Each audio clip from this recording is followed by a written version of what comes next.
Hello mga kol, welcome back na naman dito sa ating YouTube channel. So 2025, first vlog natin dito sa ating mga unit. So meron tayong full review ngayon na DR17W. Ito yung mga top of the line na unit. So ito yung Nissan. So same pa rin sila ng mga makina ng ating mga DE17W. So rebranding ng Nissan to. So check natin mga kol, din tapusin natin yung video para malaman natin kung magkano ang presyo sa ating unit.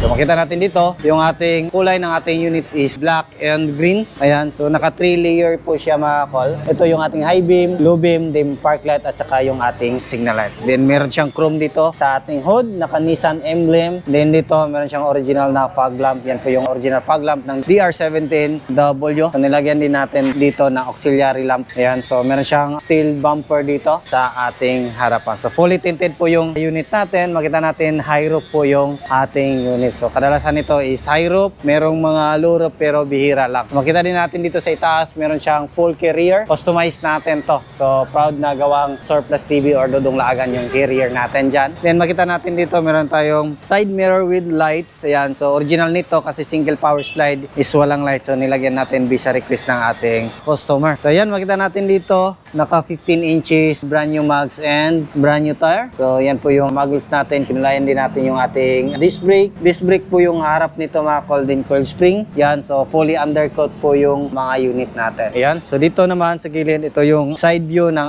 ating minivan. Ayan. Yan, so check natin yung ating power slide. So single power slide yung unit natin. Yan, makita natin is functional yung ating power slide. So pwede natin yan i-remote. Pwede din natin yan pindutin yung button dito sa ating sliding. Ayan. So goods. Then pwede din natin to i-click, ganon.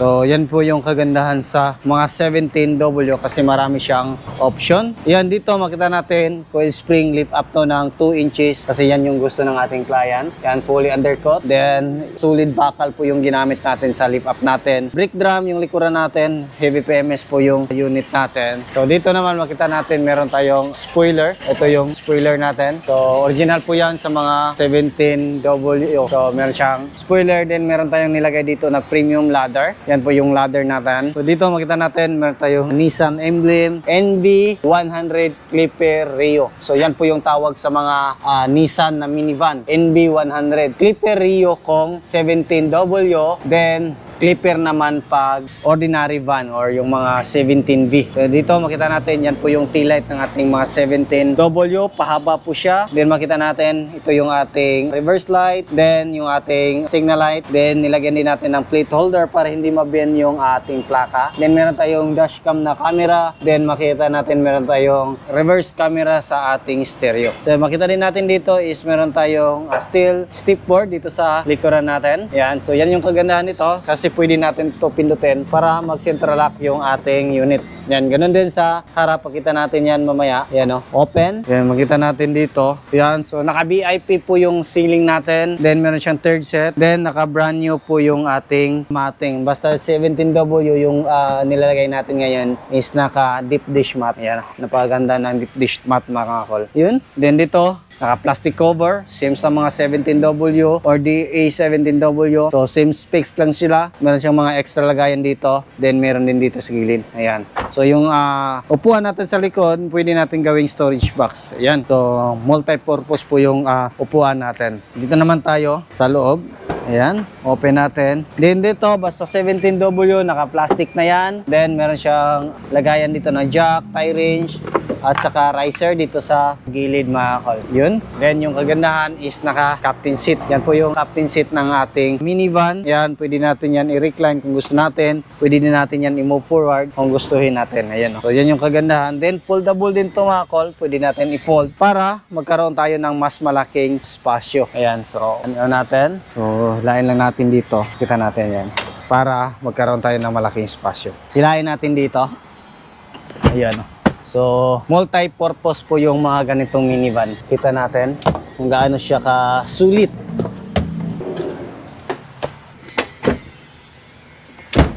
So, yan po yung forma ng ating upuan. Pag naka-fold siya dito, yung captain seat natin, medyo angat siya, konti, compare sa mga DA17V. Kasi yung mga DA17V na street set, lapat talaga dito. So, level siya. So, yan po yung makikita natin sa ating minivan. Yan, pwede natin to tanggalin, yung ating third set, para pwede natin yang gawing mini camper van. So, maglatag lang tayo ng kumot dyan. So, goods na, di ba? So, balik natin. Yan yung posisyon natin pag nakaupo tayo dito. Yan, VIP concept. So, yan po yung legroom natin. Pag dito tayo, kasya po yung 3 tao, depende po sa laki. Ayan. Then, ito naman yung pinakasagad sa likuran. Then, ito yung sa forward.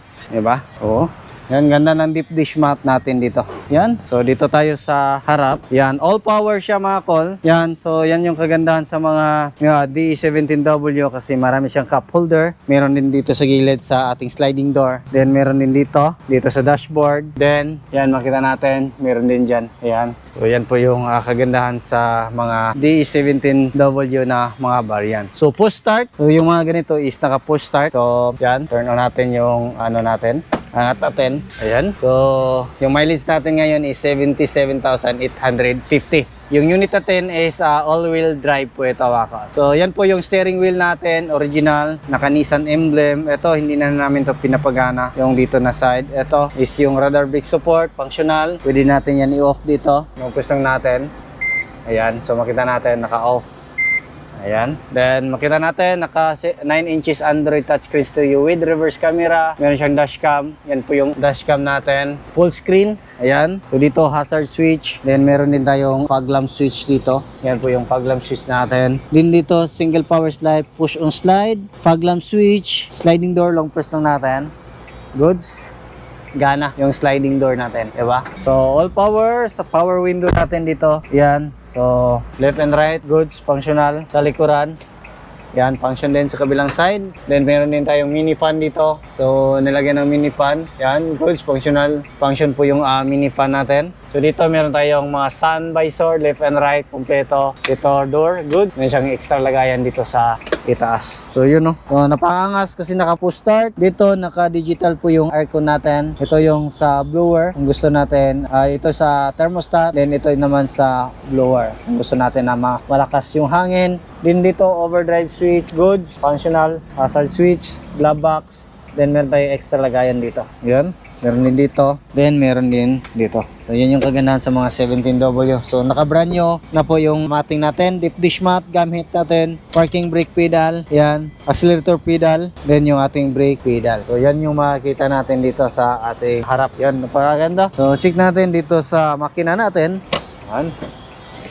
So, ito naman yung makina natin. Yung makina natin nito is RO6A engine, VVT 12 valve, 3 cylinder. Meron itong maximum power na 64 horsepower, then 95 Newton meter at 3,000 RPM. Ayan, so naka VVT. Ayan, makita natin yung VVT solenoid natin. Injector, 1, 2, 3. Ignition coil nandyan sa ilalim. Turbo po yung mga ganito. So, mabilis po ito sa mga takbuhan. So, full automatic, 4-speed automatic transmission po yung minivan natin mga kol. Ayan. So, slipin natin sa kabilang side dito.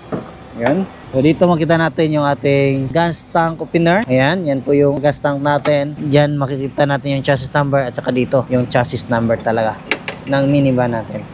Ayan. Slipin natin dito. Ayun, dito makita natin yung ating air filter housing, throttle body, din yung ating alternator, aircon compressor. Dito tayo mag-check ng ating engine oil. Yan po yung ating engine oil. Dito ATF, yung ating automatic transmission fluid. So, bagong change oil po yan lahat mga kol, yung ating unit. So, dito makita natin yung ating main fuse box, din yung ating ECU. Din dito naman yung ating hood opener. Yan, dito natin makita. Ayan. So, dito yung ating stick. Then, makita natin yung ating coolant reservoir, yung ating brake fluid reservoir, din yung ating windshield washer reservoir. So, yan po yung setup natin. So, ayan, makita natin, naka-brand new na po yung radiator natin sa minivan natin. So yan po yung setup natin ngayon mga kol na DR17W na top of the line. Single power slide, high roof, turbo. So yung presyo nito is tumabot po siya ng 524,000 based sa request ng ating customer. So yung basic setup nito is nasa 440 lang po mga kol. So yan po yung package natin sa ating unit ngayon. So yan lang siguro yung ating vlog for today. Happy New Year sa ating lahat. So ito yung first vlog talaga natin ngayon. Medyo na busy tayo, marami tayong hindi na vlog na update dito sa shop. So soon, pagkakayanin na natin, focus tayo sa pag-update sa mga unit natin, vlogging sa mga for leasing, update sa shop. Abangan nyo, marami tayong camping adventure na mangyayari this year. So yan lang siguro yung ating vlog for today. Maraming salamat po sa inyong patuloy na pagsubaybay sa bago lang sa ating channel. Don't forget to like, share, and subscribe. Then click na rin yung notification bell para updated kayo sa ating mga next video uploads. Kaya ito. Ingat po mga call and bye-bye. God bless po sa ating lahat.